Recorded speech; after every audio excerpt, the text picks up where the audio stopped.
you are looking for a slice of the British capital, you can't go wrong with this towering bake. The edible landmark is greeting visitors to London's annual Cake and Bake Show. It's a faithful recreation of Elizabeth Tower, popularly known as Big Ben, at the Palace of Westminster. The 6-foot-tall creation is the work of UK-based self-described cake diva Rosie Dummer. Dummer says it took her about 2 weeks to make, including some very long nights. It's made from sweet success vanilla cake and frosting decorated with sugar paste. But you can't eat it all. That's because it actually has a working clock face.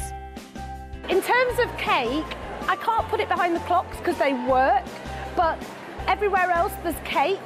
There's cake all the way up the top and there's cake in the middle section, and effectively the clock faces are even edible. So I did those with edible markers and a lot of time and patience. To prove it's the real deal, Dummer invited one of the event's presenters, British actress Jane Asher, to cut inside and take a slice. The cake stood tall despite a large chunk have been carved from its side. Dummer says this year they received about 5 times more entries for the competition than they have ever seen before. The theme, Around the World in 80 Cakes, a twist on the Jules Verne novel Around the World in 80 Days, has inspired an international adventure in cake form. Jagger is walking proof of the widening appeal of baking and cake decorating.